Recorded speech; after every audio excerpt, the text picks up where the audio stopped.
آج ہمیں اللہ سب سے آخر میں یاد آتا ہے۔ آج کوئی مسلمان سفر میں جا رہا ہے، پوچھتے ہیں جی کہاں ٹھہرو گے؟ کہا جی اپنے چچا کے ہاں ٹھہروں گا۔ کہا وہاں اگر جگہ نہ ہوئی، ملاقات نہ ہوئی، کہا وہ میرا دوست ہے اس کے پاس ٹھہروں گا۔ کہا بھئی اگر اس سے ملاقات نہیں ہوئی، کہا وہ میرے بچپن کا ساتھی ہے اس کے گھر چلا جاؤں گا۔ بھئی اس سے بھی ملاقات نہ ہوئی، کہا کسی ہوٹل میں ٹھہر جاؤں گا۔ کہا کسی ہوٹل میں بھی جگہ نہ ملی تو کہتے ہیں اللہ مالک ہے، اللہ مالک ہے۔ مسلمان کو اللہ سب سے آخر میں یاد آتا ہے، مسلمان کو اللہ سب سے آخر میں یاد آتا ہے۔ ہونا کیا چاہیے؟ سفر میں جا رہے ہیں، کہاں ٹھہرو گے؟ جہاں مجھے میرا رب ٹھہرائے گا۔ کہاں ٹھہرو گے؟ جہاں میرے اللہ کا حکم ہوگا۔ سب سے پہلے اللہ کی ذات، اسباب بعد میں۔ سب سے پہلے رب کی ذات، اسباب بعد میں۔ جب یہ مسلمان کا پختہ یقین ہوتا ہے، پھر اللہ کی اس کے ساتھ اسی طرح مدد اور نصرت بھی ہوتی ہے۔ صحیح بخاری میں ایک واقعہ ہے، ایک خاتون تھی جو ایمان لے کر آئی، حضرت عائشہ رضی اللہ تعالیٰ عنہ کے پاس اکثر آتی تھی۔ ایک دفعہ جب آئیں تو یہ اشعار پڑھ رہی تھی، وَيَوْمَ الْوِشَاحِ مِنْ تَعَاجِيبِ رَبِّنَا أَلَا إِنَّهُ مِنْ بَلْدَةِ الْكُفْرِ أَنْجَانِي۔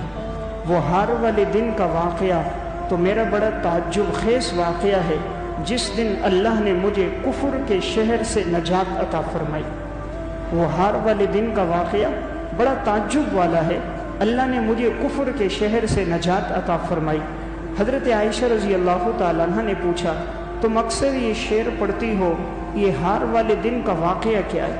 اس خاتون نے اپنا واقعہ سنایا، کہا میں شروع میں باندھی تھی، ایک شخص کے ہاں ہوتی تھی، تو ایک دفعہ ان کی کسی بچی کو قضائے حاجت کے لیے لے جانا تھا، میں اسے ساتھ لے کر گئی تو اس کے گلے میں قیمتی ہار تھا، وہ سونے کا تھا، چمک رہا تھا، لیکن وہ ہار ایک سرخ چمڑے میں لپٹا ہوا تھا، سرخ چمڑے کے اندر تھا، سلائی تھا اور اس بچی کے گلے میں تھا۔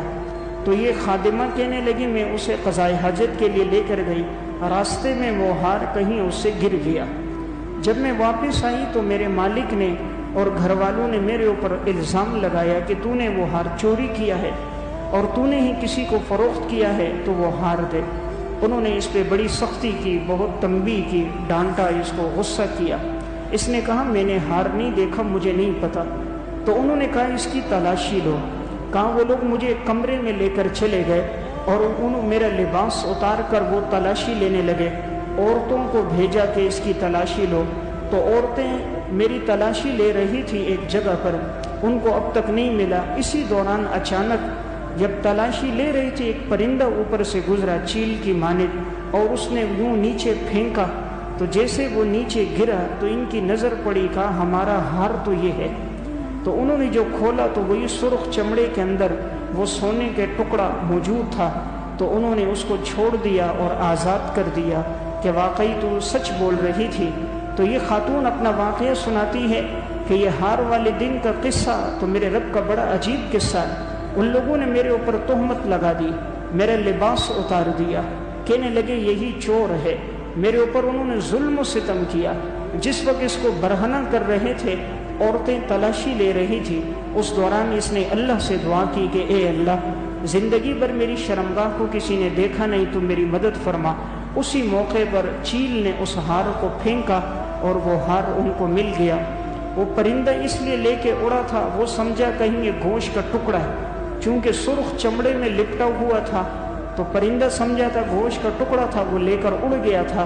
تو عین اسی موقع پر جب اس کی تلاشی ہو رہی ہے، پرندے نے وہ نیچے پھینکا، ہار ملا اور اللہ نے اس کو آزادی دے دی۔ یہ اللہ کی ذات پہ توکل اور یقین، اللہ سے مانگا، اللہ رب العزت نے غیبی اس کی مدد فرما دی۔